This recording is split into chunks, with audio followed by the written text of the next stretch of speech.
সাধারণতন্ত্র দিবসে রাজভবনে কলকাতা পুলিশের ব্যান্ডকে প্রবেশে বাধা দেওয়ার অভিযোগ। রাজভবন চত্বরে দাঁড়িয়েই ক্ষোভে ফুঁসে উঠলেন মুখ্যমন্ত্রী মমতা বন্দ্যোপাধ্যায়। পরে নিজে গিয়ে গেট থেকে ব্যান্ডকে ভেতরে নিয়ে আসেন তিনি। এরপর অনুষ্ঠানে অংশ নেন তারা।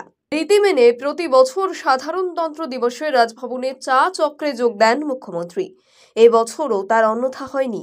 রবিবার বিকেল 4:29 রাজভবনে পৌঁছন মমতা বন্দ্যোপাধ্যায়। তাকে স্বাগত জানাতে সস্ত্রীক প্রস্তুত ছিলেন রাজ্যপাল সিভি আনন্দ বোস। মুখ্যমন্ত্রী পৌঁছতেই রীতি অনুযায়ী শুরু হয় জাতীয় সঙ্গীত।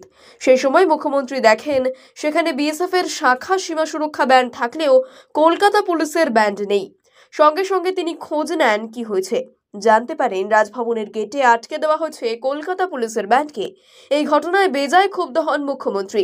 এরপর তিনি নিজে চলে যান রাজভবনের গেটে, ভেতরে নিয়ে আসেন কলকাতা পুলিশের ব্যান্ডকে। পরবর্তীতে অনুষ্ঠানে যোগ দেন তারা।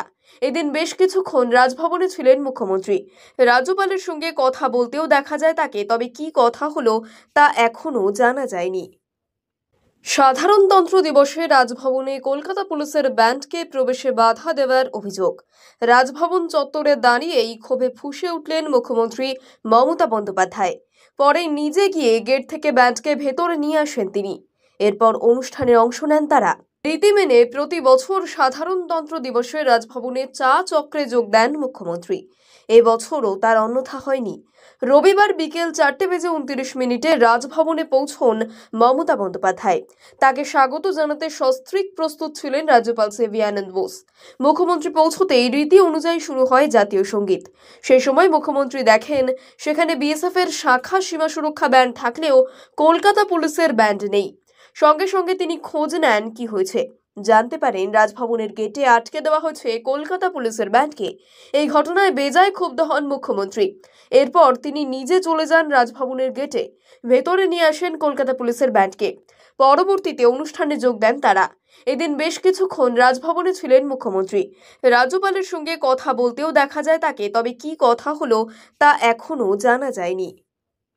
সাধারণতন্ত্র দিবসে রাজভবনে কলকাতা পুলিশের ব্যান্ডকে প্রবেশে বাধা দেওয়ার অভিযোগ। রাজভবন চত্বরে দাঁড়িয়েই ক্ষোভে ফুঁসে উঠলেন মুখ্যমন্ত্রী মমতা বন্দ্যোপাধ্যায়। পরে নিজে গিয়ে গেট থেকে ব্যান্ডকে ভেতরে নিয়ে আসেন তিনি।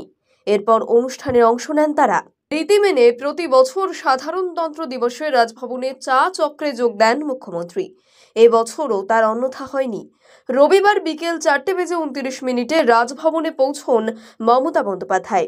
তাকে স্বাগত জানাতে সস্ত্রীক প্রস্তুত ছিলেন রাজ্যপাল সিভি আনন্দ বোস। মুখ্যমন্ত্রী পৌঁছতেই রীতি অনুযায়ী শুরু হয় জাতীয় সঙ্গীত। সেই সময় মুখ্যমন্ত্রী দেখেন সেখানে বিএসএফ এর শাখা সীমা সুরক্ষা ব্যান্ড থাকলেও কলকাতা পুলিশের ব্যান্ড নেই। সঙ্গে সঙ্গে তিনি খোঁজ নেন কি হয়েছে। জানতে পারেন রাজভবনের গেটে আটকে দেওয়া হয়েছে কলকাতা পুলিশের ব্যান্ডকে। এই ঘটনায় বেজায় ক্ষুব্ধ হন মুখ্যমন্ত্রী। এরপর তিনি নিজে চলে যান রাজভবনের গেটে, ভেতরে নিয়ে আসেন কলকাতা পুলিশের ব্যান্ডকে। পরবর্তীতে অনুষ্ঠানে যোগ দেন তারা। এদিন বেশ কিছুক্ষণ রাজভবনে ছিলেন মুখ্যমন্ত্রী। রাজ্যপালের সঙ্গে কথা বলতেও দেখা যায় তাকে, তবে কি কথা হলো তা এখনো জানা যায়নি।